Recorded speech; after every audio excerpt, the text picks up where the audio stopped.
할렐루야. 한번 기쁘게 웃으시면서요.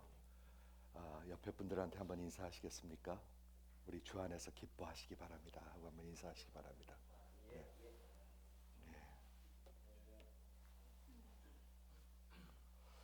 음, 오늘 우리 교회 주신 하나님의 말씀의 제목은 주 안에서 기뻐하라 라는 제목입니다. 너무나 자주 하는 말이라 큰 의미가 없게 들릴 수도 있는데, 여러분 속으로 한번 대답하십시오. 여러분 기쁘십니까? 네, 안 기뻐 보이는 분들도 있거든요. 예. 여러분 기쁘십니까?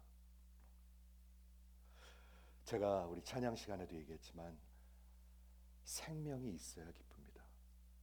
생명이 있어야 기쁩니다. 그렇죠? 내가 늘 불안하고 내일이 걱정되고 내일이 두렵고, 한번 들어보세요. 어제가 생각하면 마음이 어렵고 쓰고 억울하고, 그리고 갚아주고 싶고, 그리고 오늘은 그냥 만족스럽지 못하다면 그 사람 영혼 속에 기쁨이 있다고 얘기할 수 있을까요? 없죠. 예, 없습니다. 오늘 이 기쁨에 대해서 한번 생각해 보기를 원하는데, 주 안에서 기뻐하라는 이 하나님의 말씀은 빈 명령이 아닙니다. 그냥 노력해봐, 예수 믿는 사람이니까 기뻐해야지, 이런 말이 아닙니다. 전혀 아닙니다. 그렇죠? 이 말씀은 오직 예수 안에 있는 사람에게, 그분을 주인으로 모시고 있는 사람에게 살아있는 관계 속에 존재합니다. 여러분, 관계 속에 존재하는 것입니다. 그러므로 오직 예수의 사람, 예수를 주인으로 살아가는 사람에게 하시는 말씀이죠. 이건 그냥 세상 사람한테 다 하는 말이 아닙니다. 지금 빌립보 교회를 향해서 얘기하고 있는 거잖아요. 그렇죠? 존 맥카터 목사님이 이렇게 설명을 합니다. 한번 들어보시겠습니까? 기쁨은, 이 성경의 기쁨은 나를 향한 하나님의 뜻과 그 능력을, 하나님의 능력을 신뢰할 때 있는 것입니다. 여러분 늘 앞날을 걱정하면 기쁨 없습니다. 그렇죠? 그 걱정이 여러분을 꽉 누르고 있죠. 얼굴에서 그걸 피할 수가 없습니다. 그렇죠? 또한 내 미래를 향한 깊은 확신에서 오는 것입니다. 깊은 확신에서 오는 것입니다. 그 기쁨, 그런 믿음은 우리에게서 두려움을 없애게 합니다. 왜냐하면 그 기쁨은 영원한, 결코 변할 수 없는, 흔들리지 않는 예수와의 관계에서 오는 것이기 때문에 그렇습니다. 예수를 믿으면은요, 예수와 하나가 되면 절대로 떨어질 수가 없습니다. 여러분, 절대로 떨어질 수가 없습니다. 예수님은 분명히 얘기합니다. 여러분의 인생을 그냥 구원하실 뿐만 아니라 이 세상을 다 책임지시고 마무리하시고 마치시는 분이 예수십니다. 그런데 왜 두려움이 있고 왜 불안하고 그렇겠습니까? 우리 요한복음 16장에 보면 예수님께서 십자가에 가시기 바로 전이에요. 그럼 예수님 불안하셔야 되죠? 십자가 가기 바로 전이에요. 바로 전. 제자들에게 말씀을 하십니다. 한번 들어보십시오. 지금은 너희가 근심하나, 근심하네요. 그렇죠? 지금은 너희가 근심하나 내가 다시 너희를 보리라. 십자가 죽으러 가시는 분이 내가 다시 너희를 보리라. 뭐를 얘기하고 있죠? 반드시 부활을 얘기하고 있습니다. 부활을 믿는, 부활을 말씀하고 있습니다. 내가 다시 너희를 보리라. 그리하면 너희의 마음이 기쁠 것이요. 그렇죠? 그리고 너희 기쁨을 빼앗을 자가 없으리라. 한번 생각해 보시겠어요? No one can snatch away your joy. 아무도 빼앗을 수가 없대요. 누가 하시는 말씀이에요? 예수님이. 그냥 허튼 소리 하시는 것인가요? 아니요. 십자가와 부활을 말씀하시면서 너희가 다시 나를 보리니, 부활하신 그 예수를 다시 보리니 너희에게서 기쁨을 빼앗을 자가 전혀 없느니라 라고 말씀하고 계신 것입니다. 그러므로 이 기쁨은요, 사람들이 만들어내는 것이 아닙니다. 환경이 만들어내는 것이 아닙니다. 오늘 행복이라는 좋은 찬양을 불러주셨는데, 행복하고 이 joy, 기쁨하고 다른 게 뭐냐 하면, 행복의 원하는 fortune나 우리 환경에 달려있는 것입니다. fortune에 달려있는 것입니다.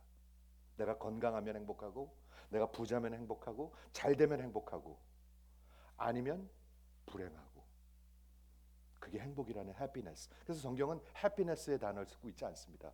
늘 joy의 단어를 쓰고 있습니다. rejoice, joy 이런 말을 쓰죠. 기뻐하라, 기쁨에 대해서 얘기하고 있습니다. 또한 이 기쁨은 하나님께서 그러므로 우리에게 주시는 초자연적인 것입니다. 여러분, 그냥 내가 기뻐해야지, 오늘 교회 다니니까 기뻐해야지, 내가 집사인데 기뻐해야지, 그래도 이만큼 사니까 기뻐해야지, 그런 게 아니란 얘기입니다. 듣고 계십니까? 초자연적인 것입니다. 성령 하나님이 내 안에 살아 계실 때 있는 것입니다. 그렇죠? 성령의 열매죠. 성령의 열매. 사랑과 희락과, 희락이 뭐냐면 joy입니다. joy. love, joy, peace, patience, kindness, goodness, and faithfulness, gentleness, and self-control. 잘 들으세요. 이 안에 기쁨에 있는 것은요, 초자연적인 것입니다. 여러분, 우리 인생이 80년, 90년 행복한 사람도 있고 행복하지 않다는 사람들도 있습니다. 근데 예수는 뭐라고 얘기하세요? 성경은 뭐라고 얘기하세요? 너희가 항상 기뻐하라 얘기하고 있습니다. 그렇죠? 그러므로 제가 이 말씀을 드릴게요. 이 영혼 속의 기쁨은 참 성도, 참 믿는 자의 증거입니다. 내가 진짜 살아있다는 것의 증거입니다. 내가 참으로 성도, 내 안에 하나님이 살아 계신다는 증거인 것입니다. 하나님은 이 기쁨에 대해서 어떻게 말씀하시나요? 여러분, 우리가 말하는 기쁨이 있고요, 세상에서 말하는 기쁨들이 있고, 하나님은 어떻게 말씀하고 계시나요? 제가 성경 몇 개만 좀 소개해드리길 원하는데, 누가복음 10장 20절에 예수님께서 72인의 제자들을 내보내시니까 나가서 전도를 하는데 말이죠, 막 역사가 일어났어요. 귀신들도 떠나가고 말이죠, 회개하는 역사가 일어났어요. 그래서 막 돌아와서 기뻐하니까 예수님이 이렇게 말씀하십니다. 너희들은 귀신들이 너에게 항복하는 것을 보고 기뻐하지 말라. 그게 얼마나 기쁜 일이에요. 근데 기뻐하지 말고 너희 이름이 하늘에 기록된 것 때문에 기뻐하라. 무슨 말하는지 들리십니까? 부자 된 것 때문에 기뻐하지 말고, 조금 능력 나타낸 것 때문에 기뻐하지 말고, 잠깐 병 고친 것 때문에 기뻐하지 말고, 너희 이름이 하나님의 그 생명록에 기록된 것 때문에 기뻐하라. 뭐를 얘기하시는 거죠? 구원을 얘기하고 있습니다. 여러분, 구원이 없으면 기쁨 없습니다. 어떻게 기쁘겠어요? 우리가 미래가 두려운데 어떻게 기쁘겠어요? 우리의 미래 중에 가장 확실한 미래가 뭔지 아십니까? 죽는 것이고 그 다음에 하나님 앞에 서는 것입니다. 내가 부자가 될 수도 있고 안 될 수도 있고, 내가 이 세상에서 성공할 수도 있고 성공 못할 수도 있고, 내가 건강하게 살다가 하나님 앞에 갈 수도 있고, 아니면 아플 수도 있고, 우리 미래 확실하지 않습니다. 그런데 확실한 게 있습니다. 여러분, 뭐가 확실하죠? 한번 죽는 것은 정해진 것입니다. 그 다음 앞에 하나님 앞에 서는 것입니다. 그게 해결되지 않으면 어떻게 여러분 영혼 속에 기쁨이 있겠습니까? 두려운데, 불안한데, 죄책감으로 꽉 눌려 있는데, 과거에 대한 그 미움으로 꽉 차 있는데, 원수 갚고 싶은 게 뭐죠? 원수 갚고 싶다는 게 뭐죠? 과거에 꽉 붙들려 있다는 얘기입니다. 그렇죠? 미래 일 때문에 원수를 갚고 싶어요? 아니죠. 과거에 이미 일어난 것 때문에 원수를 갚고 싶어요. 원망스럽다는 게 뭐죠? 과거에 꽉 눌려 있다는 것입니다. 그 남을 미워하고 남을 남이 안 됐으면 좋겠다는 마음으로 꽉 눌려 있는 것입니다. 그런데 어떻게 여러분이 기쁘겠어요? 그렇죠? 두 번째 시편 13편 5절에는 한번 들어보세요. 시편 기자가 얘기합니다. 나는 오직 주의 사랑, steadfast love, hesed, 주의 은혜를 얘기하고 있습니다. 그의 주의 은혜를 의지하여 싸우니, 믿어 싸우니, 여러분 믿음이랑 상관이 있네요. 기쁨이. 나의 마음이 주의 구원을 기뻐하리다. 제가 묻겠습니다. 여러분 주의 구원을 기뻐하시나요? 가만히 생각해 보세요. 구원을 기뻐하시나요? 아니면 그냥 당연한 거로 생각하시나요? 그걸 어떻게 당연한 거로 생각하십니까? 그렇죠? 제가 세 번째 요한복음 17장은 예수님이 십자가 가시기 전에 기도하시는 장입니다. 그렇죠? 하나님한테 기도하는 거예요. 지금요. 예수님이 십자가 바로 전에 기도하는데 내가 지금 아버지께로 가오니, 죽으신 다음에 십자가 가신 다음에 부활하신다는 얘기죠. 내가 세상에서 이 말을 하옵는 것은 예수님의 말씀입니다. 여러분 생명의 말씀입니다. 이 생명의 말씀을 통해서 그들로 내 기쁨이, 누구요? 예수님의 기쁨이 그들 안에 충만하게 하려 하는 것이다. 여러분 이런 말씀 묵상해 보세요. 내 안에 예수님의 기쁨이 있습니다. 예수님의 기쁨. 얼마큼 있어요? 충만해요. 그런데 안 기쁠까요? 말씀 공부하라는 얘기가 아니죠. 이거 말씀 공부하라는 얘기 아닙니다. 성경 공부 더 하라는 얘기 아닙니다. 내 안에 예수가 있고 예수의 그 생명의 말씀이 있다는 것입니다. 내가 그걸 믿는다는 것입니다. 그러니까 누구의 기쁨이 있어요? 성경은 내 기쁨이 있다고 얘기하고 있습니다. 내 기쁨. 여러분 기쁨 있으십니까? 16장에 보면 바로 전장이죠. 제자들이 막 두려워하고 있었습니다. 근심하고 있고 예수님이 이제 자꾸 떠난다는 얘기하고 죽는다는 얘기를 하시니까 그런데 예수님이 완전히 반대되는 얘기를 하시네요. 여자가 해산하게 되면, 아기를 낳을 때가 되면, 아기 낳는 얘기를 하네요. 아기가 낳는 게 뭐죠? 생명이 태어나는 것입니다. 여러분 제가 처음에 말씀드렸습니다. 생명이 있으면 기쁨이 있습니다. 생명이 있으면. 해산할 때가 되면 그때가 이르렀으니 근심하나 아기를 낳으면, 즉 생명이 태어나면 세상의 사람 난 기쁨으로, 아기를 생명이 난 기쁨으로 말미암아 그 고통을 다시 기억하지 아니하리라. 너무나 맞는 말이죠. 지금 너무나 맞는 말이죠. 그리고 그 다음에 지금은 너희가 근심하나 내가 다시 너희를 보리니. 내가 다시 너희를 보리니. 여러분 예수님 말씀 믿으십니까? 너희가 마음이 기쁠 것이요 너희 기쁨을 빼앗을 자가 없다. 너희 기쁨. 아까는 내 기쁨을 충만한다고 그랬는데요. 너희 기쁨을 빼앗을 자가 없다. 저는 기가 막힌 것 같아요. 근데 제가 설명해 드리고 싶은 게 있는데 여기 보면 충만이라는 단어가 나옵니다. 여기 그렇죠? 나의 기쁨을 너희 안에 충만하게 채워줄 것이다. 이 충만하다는 단어가 사도행전 1장 8절에 성령 충만이라는 말이랑 같은 말입니다. 세 가지 의미가 있습니다. 플레루라는 뜻인데요. 성령 충만히 받으라. 기쁨을 충만하게 채워줄 것이다. 이게 다른 말이 아니거든요. 세 가지 의미가 있는데 한번 들어보세요. 기가 막혀요. 여기 빈 장갑이 있습니다. 빈 장갑을 이렇게 제가 잡고 있다 놓으면 어떻게 될까요? 뚝 떨어집니다. 왜? 생명이 없으니까. 그런데 그 빈 장갑에 제 손이 들어가면 어떻게 될까요? 그게 역사하기 시작할 것입니다. 성령 충만이라는 것은 그런 것입니다. 저는 빈 장갑이고요. 하나님의 손이 제 마음속으로 쑥 들어오시는 거예요. 저는 말씀 전하기 전에 늘 그 생각을 합니다. 여러분, 하나님 저를 성령으로 충만하게 하시옵소서. 근데 기쁨으로 충만하게 하신대요. 두 번째는 무슨 의미가 있냐면 바닷속에 스펀지가 있습니다. 스펀지. 여기 스펀지, 저기 설거지하는 스펀지가 있습니다.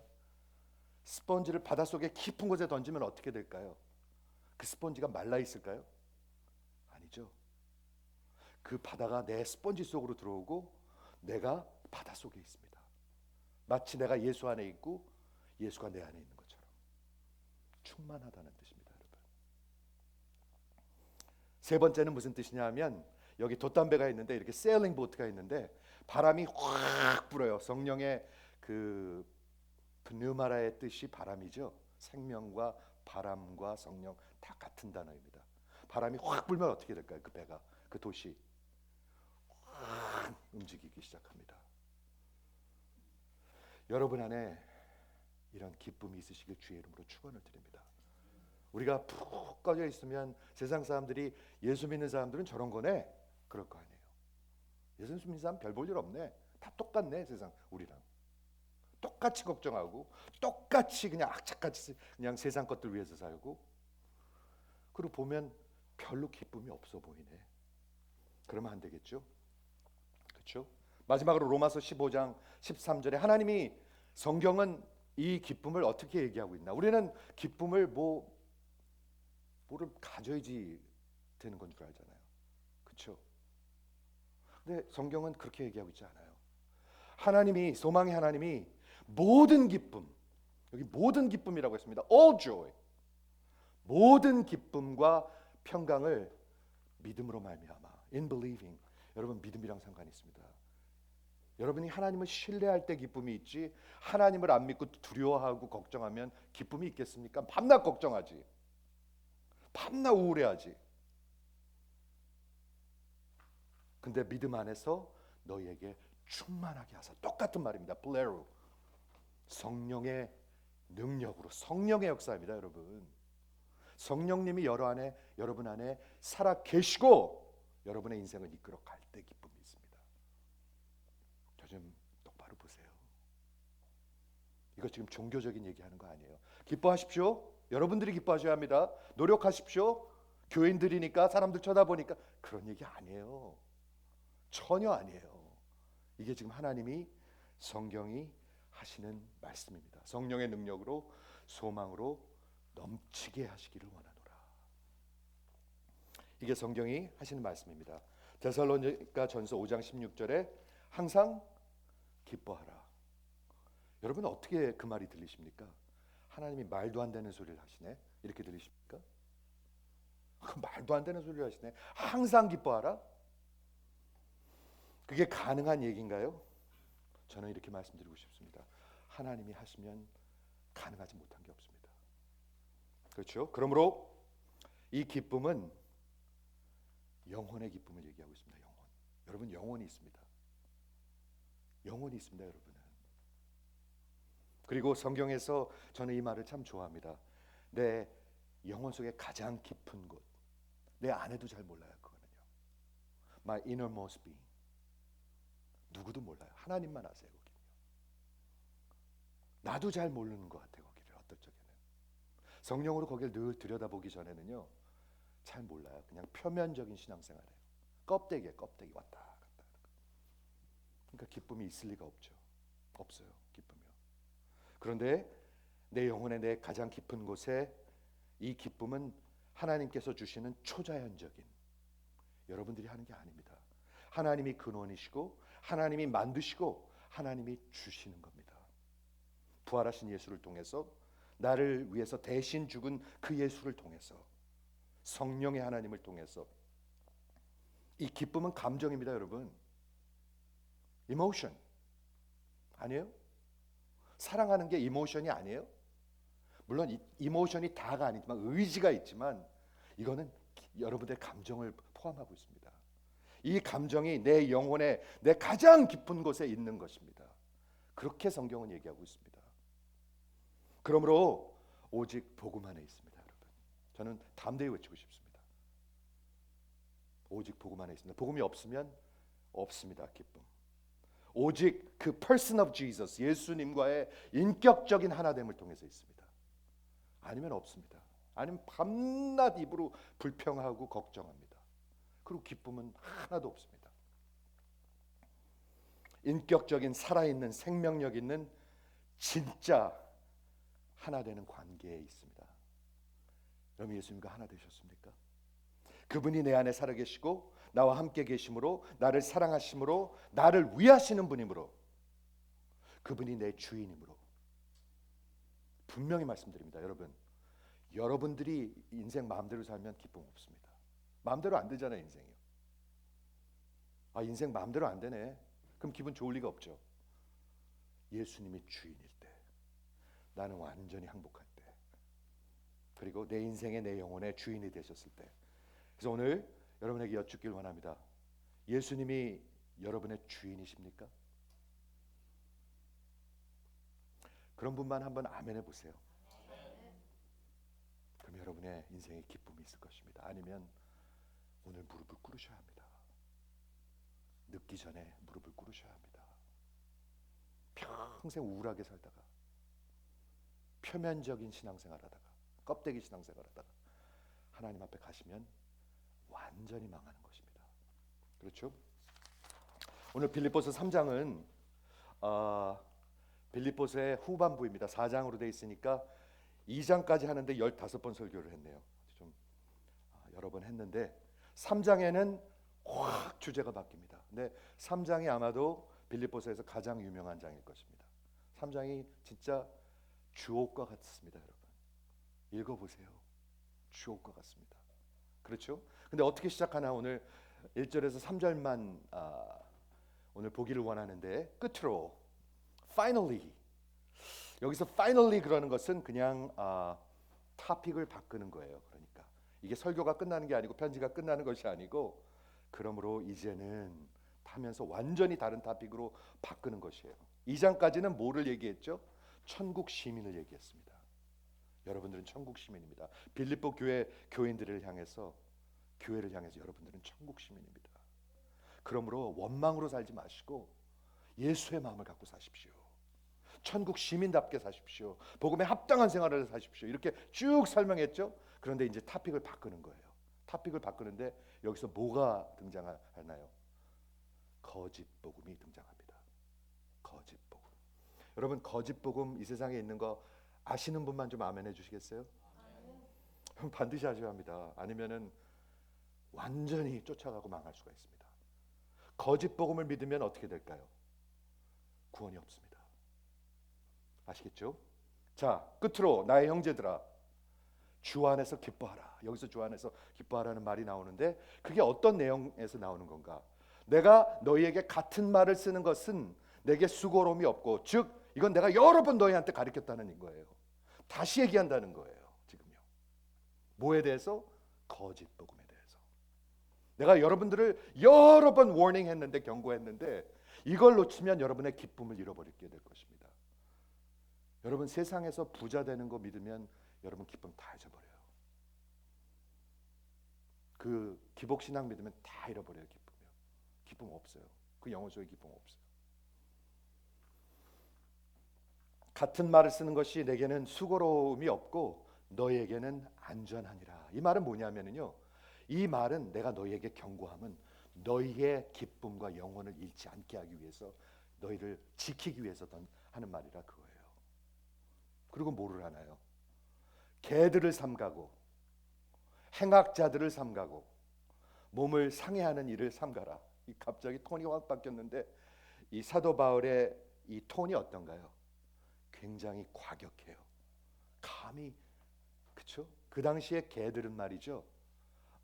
지금같이 미국같이 이렇게 펫이 있는 나라가 아니에요. 그래가지고 이렇게 우대하는 나라가 아니에요. 그런 문화가 아니에요. 개들은 그냥 쓰레기 더미에서 그냥 막 쓰레기 집어먹는 와일드한 아주 더러운 동물들이에요. 그런데 누군가를 개들이라고 얘기하고 있어요. 그렇죠? 저 개들을 조심하라. 행악하는 자가 뭐냐면 evil, 마귀적이라는 거예요. evildoer, 이런 자들을 삼가고 몸을 상해하는 자, 몸을 mutilate, 상해하는 자들을 삼가라. 누구를 얘기하고 있어요? 할례당들을 얘기하고 있어요. 할례. 그렇죠? 그 다음에 그러므로 하나님의 성령으로 봉사하며 우리말에는 봉사라고 그랬는데 전 봉사보다는 worship, 예배가 맞는 것 같아요. worship입니다, 영어로. 그렇죠? 하나님의 성령으로 예배하며 그리스도 예수로 자랑하고 glory in Christ. 그리고 육체를 신뢰하지 아니하는 우리가 곧 할례당이라. 우리가 진짜 할례당이라. 이렇게 얘기하고 있습니다. 좀 설명하겠습니다. 여기 3장에 들어오면서 뭔가 토픽이 확 바뀌어 버립니다. 그 토픽을 바꾸면서 빌립보 교회를 향해서 주 안에서 기뻐하라라는 게 그냥 빈말이 아니고 이 거짓 복음을 믿으면 너희들 기쁨 하나도 없을 것이다. 너희들 망하게 될 것이다. 이런 얘기를 하고 있는 것입니다. 그렇죠? 그래서 그런 뜻으로 이 말씀을 전하는데 제가 이거 하나 잠깐 설명해 드리기 원하는데 여러분 진짜 이 복음이 여러분 안에 있으십니까? 진짜로 여쭙고 있습니다. 저는 목사님 제가 그래도 집사인데 목사님 제가 교회를 한 40년 다녔는데 아니요. 저는 꼭 이 말씀 드리고 싶어요. 복음이 어떻게 무슨 일이 있어야 내가 진짜 믿고 내 인생이 변합니까? 무슨 일이 있어야 됩니까? 진리와 하나님의 복음을 먼저 이해해야 합니다. 모르는 것을 어떻게 믿겠습니까? 그렇죠? 내가 죄인인 것을 모르는데 내가 죽으면 하나님 앞에 서는 것을 모르는데 어떻게 예수님을 믿겠습니까? 먼저 이해하고 듣고 이해하고 믿어야 합니다. 한번 보시겠어요? 이해가 해야 믿어집니다. 그렇죠? 그렇지 않으면 누구도 구원받을 수 없고 인생이 변하지 않습니다. 인생이 그래서 안 변하는 거예요. 안 변해요, 사람들. 그럼 무엇을 믿는 건가요? 딱 두 개를 제가 중요한 걸 말씀드리고 싶습니다. 하나님의 존재를 믿는 것입니다. 우리 하나님 없는 듯이 살고 있거든요. 성경이 뭐라고 얘기하죠? 어리석은 자는 하나님이 없다 하느니라. 그게 무신론자를 얘기하는 게 아니라 하나님 없는 것 같이 사는 게 그렇게 사는 것입니다. 하나님이랑 상관이 없어요. 내가 일하고 내가 우리 아이들을 어떤 결정을 하고 돈을 벌고 이 세상에서 사는 의미가 뭐고 목적이 뭐 하나님이랑 하나도 상관이 없어요. 그런 사람들을 얘기하고 있는 거예요. 그런데 하나님이 살아계심을 아셔야 합니다, 여러분. 그리고 그분이 여러분을 사랑하시는 것, 그분이 여러분을 바라보고 계시는 것, 그분이 여러분을 만드신 것을 아셔야 합니다. 그런데 가장 중요한 건 뭐냐면 우리의 훗날에 가장 중요한 그런 미래가 뭐냐면 그분을 만나게 될 것입니다. 한번 죽는 것은 정해진 것이요 그 다음에는 심판이 있느니라. 한번 아멘 해보시겠어요? 저는 전도할 때 이 말씀을 꼭 전해요. 히브리서 9장 27절입니다. 한번 죽는 것 정해져 있습니다. 목사도 죽고 선교사도 죽고 장로도 죽고 전도사도 죽고 권사도 죽고 그 다음에는 하나님 앞에 씁니다. 누구랑요? 혼자 씁니다. 이해가 되십니까? 이게 이해가 돼야 돼요. 그리고 믿어져야 돼요. 그게 이해가 돼야 돼요. 먹고 살고 그냥 생각 없이 일하고 돈 벌고 애들 학교 보내고 뒤치락거리하고 시집 장가 보내고 그 다음에 학원 보내고 그 다음에 발레 시키고 그 다음에 태권도 시키고 그 다음에 대학교 보내고 그 다음에 하나님 앞에 서게 됩니다. 그게 가장 큰 현실입니다. 이걸 믿으셔야 돼요. 누구랑요? 아내랑? 아니요. 혼자. 목사랑요? 아니요. 혼자. 나 순복음교회 다녔어요. 나 무슨 장로교회 다녔어요. 아니요. 혼자 쓴 겁니다. 아무 상관없습니다. 그 다음에 두 번째 가장 믿어야 하는 현실과 진리가 뭐냐면 우리가 인간이라는 것입니다. 인간은 뭐죠? 우리는 하나님이 아니에요. 우리는 태어났고 죽어요. 우리는 infinite한 그런 무한한 그런 존재가 아니에요. 그냥 finite 이렇게 제한된 존재예요. 그리고 연약해요. 그리고 병들어요. 그런데 성경이 말하는 가장 큰 현실, 인간에 대한 현실은 뭐냐면 우리는 죄의 종들이에요. 죄 안에서 태어나서 죄의 종으로 할 수 없이 살다가 죄 안에서 죽어요. 그런데 죄의 싹은 사망이에요. 반드시 죄의 대가를 치러야 되는데 그거는 죽어야지 돼요. 죄는 한마디로 얘기해서 하나님을 미워하고 하나님을 대적하고 하나님을 무시하는 거예요. 하나님 없이 사는 거예요. 그냥 여러분 마음대로 사는 거예요. 이 두 가지 현실을 한번 갖다 놔 보시겠습니까? 이게 영혼 속에 들어와야 합니다, 여러분. 영혼 속에. 그래야 믿어집니다. 안 그러면 종교생활, 표면적인 종교생활입니다. 아무 상관없습니다. 하나님, 내가 그분을 반드시 만날 것이고 나는 죄 가운데 망했고, 그런데 우리는 반드시 만나게 됩니다. 그게 가장 확실한 우리의 미래입니다. 이 현실을, 이 진리를 그분 앞에 서는 것을 깨닫게 되는 날, 여러분은 복음을 들을 준비가 된 것입니다. 저를 보세요. 복음을 들을 준비가 된 거예요.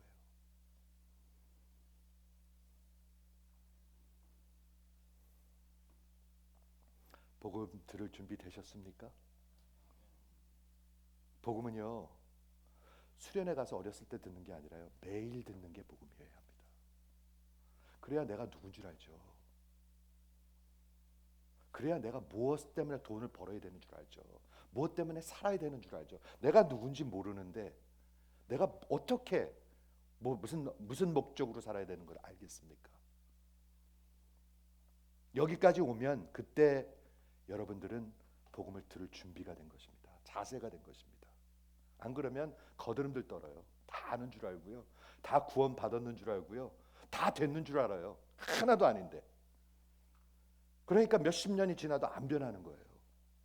그대로예요, 그대로. 그렇죠?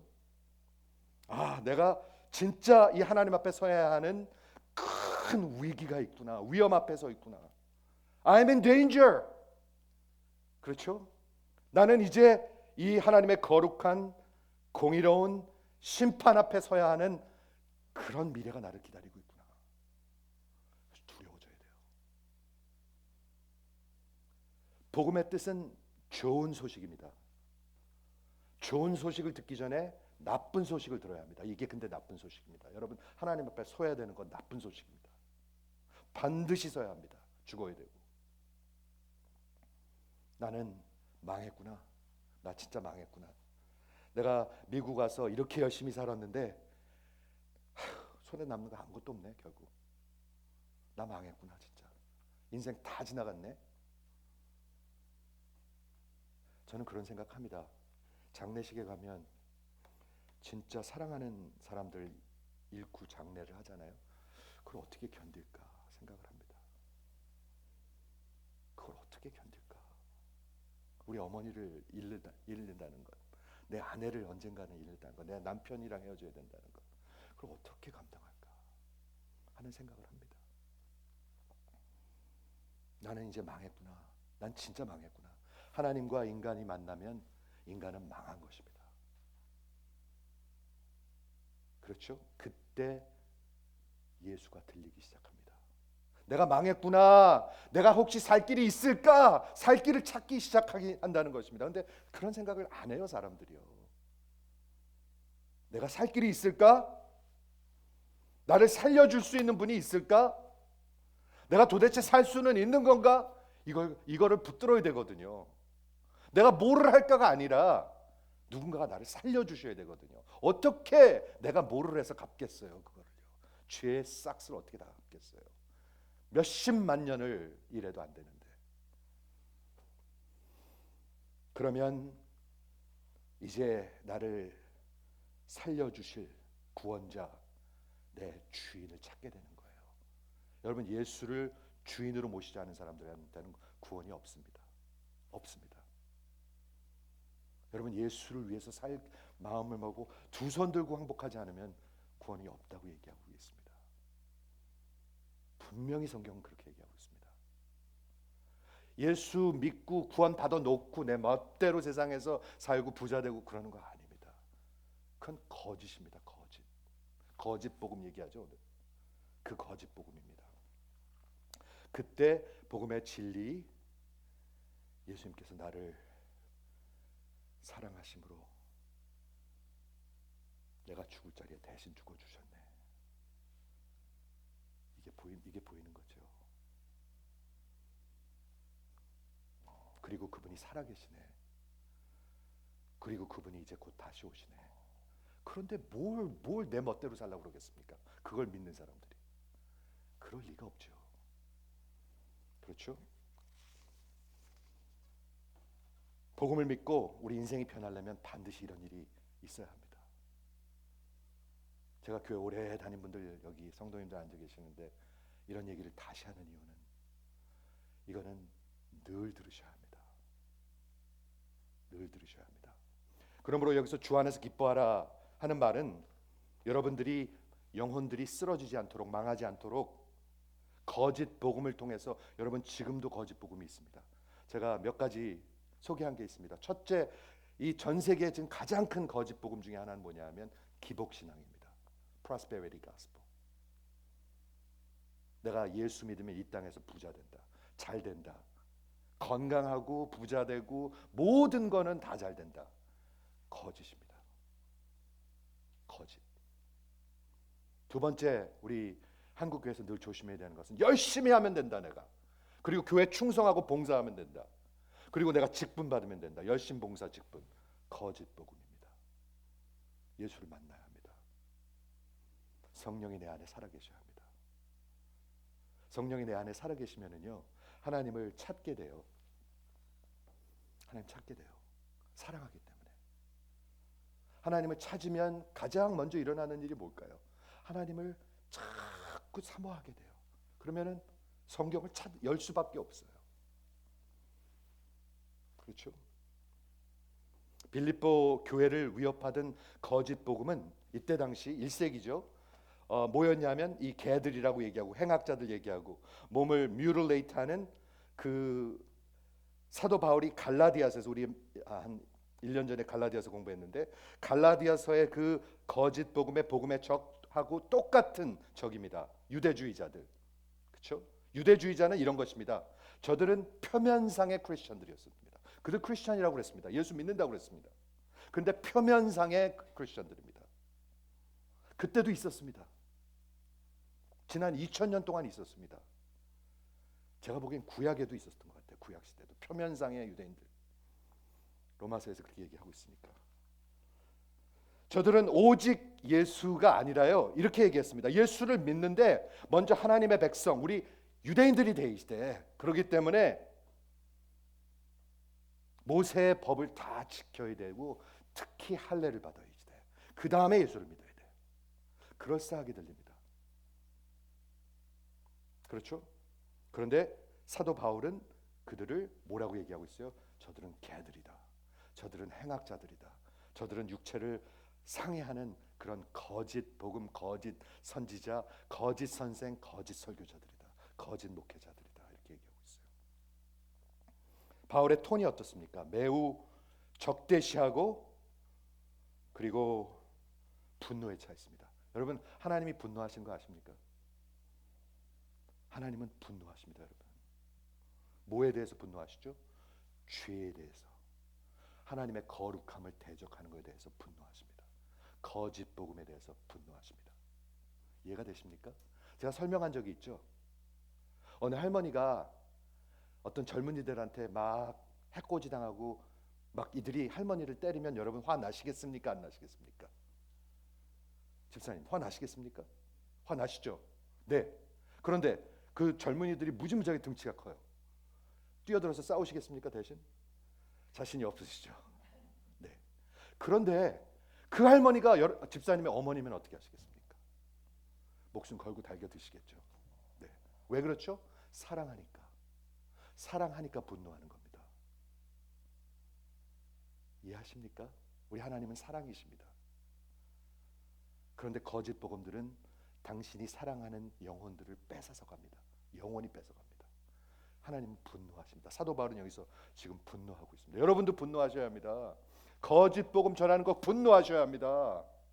너무너무 분노하셔야 합니다. 여러분, 갈라디아서 1장 8절에 이렇게 얘기하고 있습니다. 다른 복음은 없나니 다른 어떤 사람이 너희를 교란하여 너희를 confuse하여 복음을 변하게 하려 하면, 즉 거짓 복음은 변질된 복음입니다. 썩은 복음입니다. distorted gospel which is no gospel. 그러나 우리나 혹 하늘로부터 온 천사라도 우리가 너희에게 전한 복음을 외에 다른 복음을 전하면 어떻게 해요? 저주가 있을지어다. 저주받습니다. 왜? 그 거짓 복음을 통해서 마귀가 여러분들의 영혼을 뺏어가기 때문에, 여러분들의 자식들의 영혼을 뺏어가기 때문에, 여러분들의 배우자 남편의 마음을 뺏어가기 때문에. 저는 그래서 기복신앙을 아주 싫어합니다. 미워합니다. 이해하십니까? 열심봉사 직분의 그런 거짓 복음을 미워합니다. 자꾸 그런 말들 해요. 직분 주면 거기에 맡은 신앙생활 한다. 거짓. 그게 어떻게 그게 생명이 없는데 어떻게 그 일을 합니까? 표면상 껍데기로 하는 것뿐이지. 이해하시죠? 구약에서 이 할례라는 것은요 굉장히 좋은 곳이었었어요. 창세기 17장에 아브라함에게 언약을 하시고 그 언약의 상징으로, 심벌로 그 아브라함의 가족의 모든 남자와 종들의 그 할례를 행하게 합니다. 즉 그 할례를 통해서 하나님과의 관계를 표시하고 있는 것입니다. 하나님과의 그 특별한 언약의 관계, 사랑의 관계, 은혜의 관계, 하나님의 백성됨을 설명하고 있는 것입니다. 이건 굉장히 좋은 것입니다. 그런데 그게 몇천 년 흘러오면서 다 그냥 껍데기들만 남았어요. 마음은 하나도 없으면서 할례들만 받고 그걸 받아야 구원받는다고 얘기하고, 그걸 받아야 내가 하나님의 백성이라고 얘기하고, 관계는 아무것도 아닌데 그냥 껍데기만 하는 거예요. 우리 그렇게 신앙생활 할 수 있다는 거예요. 그런데 오늘 3절에 보니까 뭐라고 얘기합니까? 그들은 개들이고, 재밌는 건 뭐냐 하면 유대주의자들이 이 세상의 모든 이방인들, 할례 안 받은 자들을 개들이라고 취급했어요. 근데 여기서는 거꾸로 사도 바울이 그들을 개들이라고 얘기하고 있어요. 하나님은, 성경은 그들이 개라고 얘기하고 있어요. 그러면서 우리가 할례 파다, 여기 할례파라고 나왔는데 영어 성경에 보면 그냥 we are circumcision, we are true circumcision 이렇게 나와 있습니다. 우리가 할례 받은 사람들이다. 할례 안 받았는데도, 육체적으로 안 받았는데도 할례래요. 할례파래요. 그러면서 진짜로 할례 받은 사람들은 세 가지를 하는데, 첫째는 성령으로 그 인생을 예배의 삶을 삽니다. 반드시 그렇습니다. 성령, 진짜 예수 믿은 사람들은. 두 번째는 예수를 자랑합니다.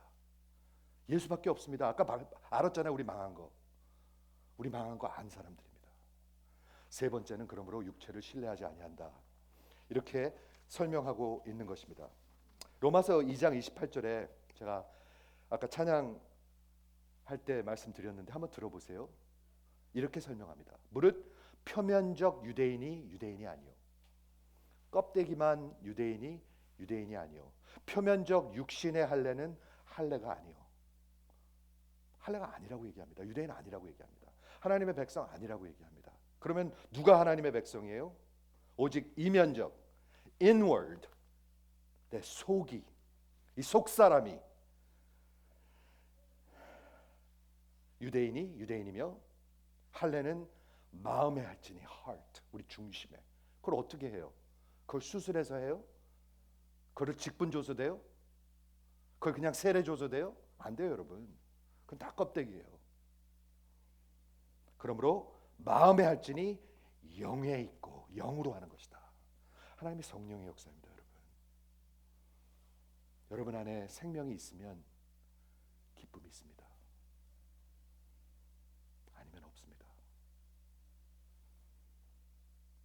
그것은 영으로 하는 것이니 율법의 조문, 율법을 지켜서 되는 게 아니라, 그러면서 마지막에 이렇게 얘기합니다. 그러므로 그 인정하는 것은 사람의 인정하는 것이 아니라 하나님이 하시는 것이라.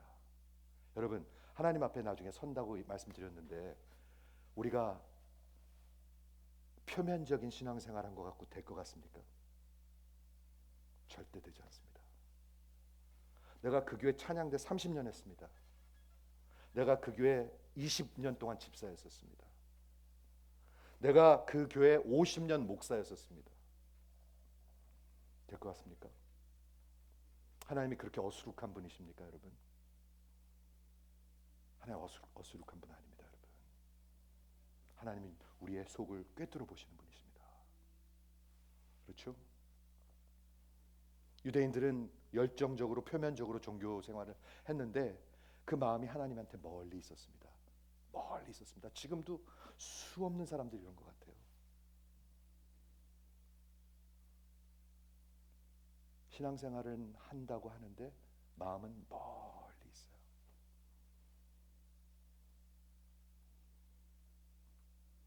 우리 하나님은, 성경은, 바울은 이렇게 얘기합니다. 표면적 유대인이 아니다. 표면적 할례가 아니다. 마음의 할례가, 영으로 받은 할례가 뭐를 상징하나요? 할례는 이런 것입니다. 죄가 떨어져 나가는 것입니다. 남자의 그 생식기를 잘라가지고, 부분들을 잘라가지고, 그게 무슨 하나님의 백성의 심벌도 됐지만 뭐를 의미했냐면 그 죄가 떨어져 나가는 것입니다. 죄를 잘라내는 것입니다. 그런데 우리 마음속에 죄의 종인데 죄를 잘라낼 수 있는 게 뭐예요? 열심봉사 직분? 그 어림도 없습니다. 기복신앙?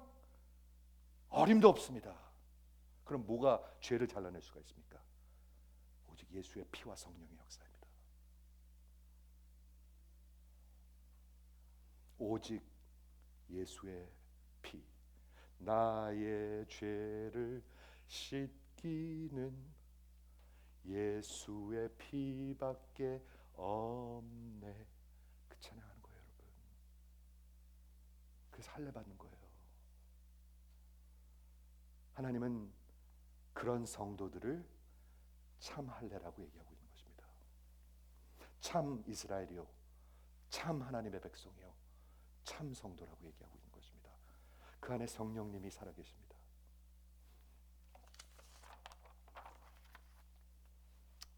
그러면 그 성도의 모습은 무엇입니까? 세 가지 빨리 설명하겠습니다.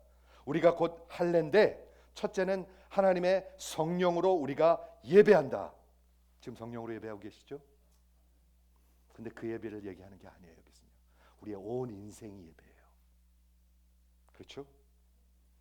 하나님을 믿고 예수를 믿고 마음에 할례 받은 자는, 진짜 성도가 된 자는 온 세계가 그를 위해 사는 거예요.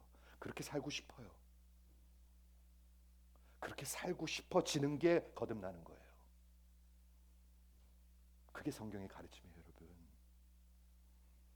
로마서 12장 1절 2절에 그러므로 형제들아, 내가 하나님의 모든 자비하심으로 너에게 권하노니 너희가 은혜 받고 구원 받았으니 너희 몸을, 너희 인생을 거룩한 산 제사로 드리라. 제사로, 통째로 드리는 거예요. 11조? 주일날? 아니에요, 여러분. 온 인생이에요, 온 인생. 그분을 위해서 살고 싶어지는 거예요. 이 세상에 살 가치가 있는 게 도대체 뭐가 있을까? 아무것도 없어요. 그분을 만나면요. 뭐를 비교할 수가 있겠어요? 금메달 따는 거? 뭐를 비교할 수가 있겠습니까? 이는 너희에 드릴 마땅한 영적 예배니라. 예배라고 얘기하고 있습니다. 우리 온 인생이 예배입니다. 너희는 이 세대를 본받지 말고 부자 되고 세상에서 악착같이 하니까 너희들 똑같이 하지 말라. 너희들 영혼을 잃어버리게 될 것이다. 수많은 사람들이 그렇게 잃어버립니다. 성경에서도 있고 지금도 있습니다. 교회를 떠나는 사람들이 왜 떠납니까? 우리 교회 얘기하는 거 아닙니다. 세상을 좋아해서, 하나님 앞에 무릎 꿇기 싫어서, 하나님 없이 살고 싶어서. 이 세대를 본받지 말고 오직 마음을 새롭게 함으로. 우리의 마음이, 하트가 바뀌는 것은 성령의 역사입니다. 하나님만 하실 수 있는 일입니다. 변화를 받아 하나님의 선하시고 기뻐하시고 온전하신 뜻이 무엇인지 분별하도록 하라. 하나님의 뜻을 압니다. 내가 누군지를 아니까 하나님의 뜻을 안다는 것입니다. 그러므로 내 인생 전체가 하나님을 위해서 산다는 것입니다. 여러분, 종교생활하고 표면적 신앙생활 하지 마세요. 우리의 영혼을 다 잃어버리게 될 것입니다. 참 할례는 예수 안에 있는 자들입니다. 온 생애를 주를 위해 사는, 주를 섬기는 예배자들입니다. 어떻게? 성령 하나님이 내 안에 살아계시고 인도하심으로, 그리고 다스리심으로. 성령이 다스리세요. 죄의 종은 마귀가 다스리고요, 하나님의 사람들은 성령이 다스리세요. 성령이 말씀하세요. 야, 너무 욕심 부리지 마라. 주일날까지 너무 욕심 부리지 마라.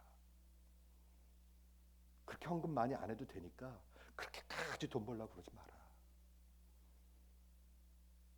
나를 찾고 너희 아내를 돌보고 너희 자식들이랑 시간을 보내라. 그리고 이런 영혼들을 만나라. 그게 성령이 하시는 말씀들이겠죠. 로마서 8장 14절 중요한 구절입니다. 하나님의 영으로 인도함을 받는 사람이 곧 하나님의 아들이라. 이건 진리입니다, 여러분. 성령으로 인도함을 받는 자들이 하나님의 자녀입니다. 즉 참 마음의 할례를 받은 자들입니다. 그러니까 기쁨이 있는 것입니다. 두 번째, 세 번째는 같이 얘기할게요. 그러므로 누굴 자랑하겠습니까? 누구를 글로리 하겠습니까? 예수를 글로리 하죠. 예수를 자랑하죠. 늘 예수를 자랑하죠. 예수 위에서 직장 갖는 것이고, 예수 위에서 애들 키우는 것이고, 예수 위에서 교회 다니는 것이고, 예수 위에서 건강한 것이고, 예수 위에서 아기들 낳는 것이고, 예수 자랑하죠. 그리고 내 행위의 육체를 신뢰하지 않는다. 다음 주에 설명할 것입니다. 바울은 당대 최고의 실력자였었습니다. 스펙이 최고였었습니다. 한마디로 스펙이. 그런데 나중에 뭐라고 얘기한 줄 아십니까? 내가 무엇이든지 내게 유익하던 것을 그리스도를 위하여 내가 다 해로 여긴다. Whatever was gain, I counted loss. 아무것도 아니라는 거예요. 그걸 더하면 망한다는 거예요, 오히려. 여러분, 우리 하나님 앞에 서려면 완전한 의가 필요해요. 완전, perfect. 하나님 앞에 서야 되니까. 그런데 거기다가 내 거를 조금 갖다 붙이면 이 perfect이 어떻게 될까요? 더 이상 perfect이 아니에요. imperfect이에요. 그러니까 예수에다가 뭐를 더하면 망하는 거예요. 오직 예수예요. 하나님 앞에 설 때는요, 하나님은 보실 때 perfect holiness, 거룩한, 완전한 거룩, 완전한 그런 의를 찾으세요. 근데 그건 예수예요. 예수의 거룩과 예수의 의예요. 그분이 내 안에 살아계시면 돼요. 근데 거기다가 뭘 하나 갖다 더하면 어떻게 될까요? 퍼펙트가 아니에요. 망하는 거예요. 그러므로 사도 바울이 그래서 얘기하는 거예요. 무엇이든지 내게 whatever was gain, 유익하던 것을 내가 다 해로 여긴다. 여러분, 마음에 결단하십시오. 기쁨이 없는 분들이 혹 있으신 것 같은데, 그냥 한두 달 그런 게 아니라 몇 년째 그런 분들도 혹 있는지 모르겠어요. 세상 재미없어? 뭘 위해서 하는 거야? 남편 그냥 별로 사랑해 주는 것 같지도 않고, 애들도 속색이고, 몸도 조금씩 아파오고, 나 뭐 위해서 하는 거야? 여러분, 결단하십시오. 듣고 또 그냥 나가지 마십시오. 미루지 마세요. 갈라디아서 6장 14절에 내가 그리스도 십자가 외에는 결단코 자랑하지 아니하노니, 내가 세상에 대하여서 죽었고 또한 세상은 나에 대하여 그러하니라. 예수 믿는 거예요, 이게요. 그래야 기쁨이 있어요. 아니면 행복, fortuna는 있을 수 있어요. 잠시. 그러나 기쁨은 없어요, 내 영혼 속에. 말씀을 정리하겠습니다. 주 안에서 기뻐하라. 내 영혼의 기쁨입니다, 여러분. 여러분 영혼이 기쁘십니까? 여러분 한번 배우자한테 물어보세요. 여보, 내가 기뻐하는 것 같아? 한번 물어보세요. 내 기쁜 인생 사는 것 같아?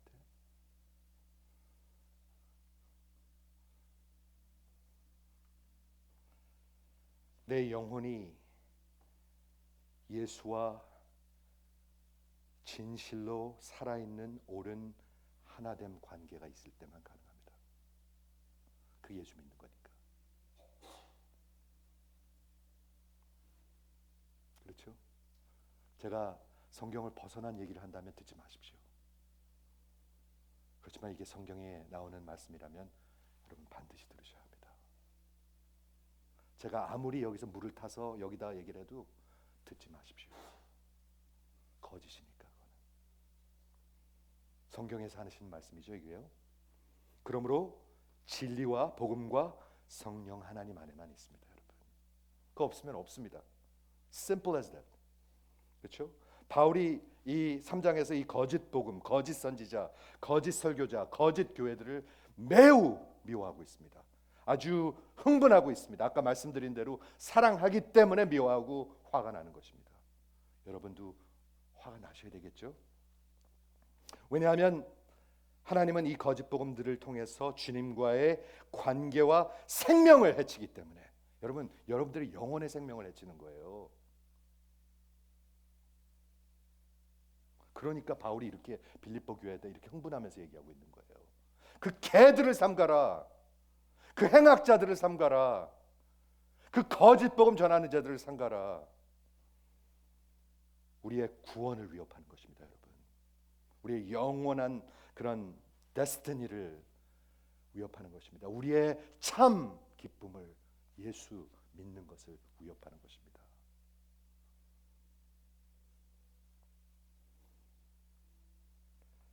마지막 한 성경 구절만 나누고 마치겠습니다. 하나님의 나라는 먹고 마시는 것에 있지 아니하고 로마서 14장입니다. 오직 성령 안에서.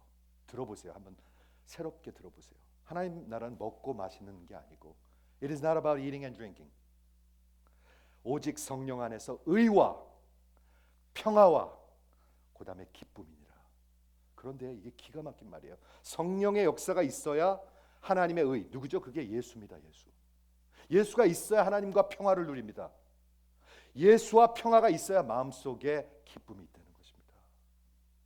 이해가 되십니까? 이게 그냥 좋은 말이 아닙니다, 여러분.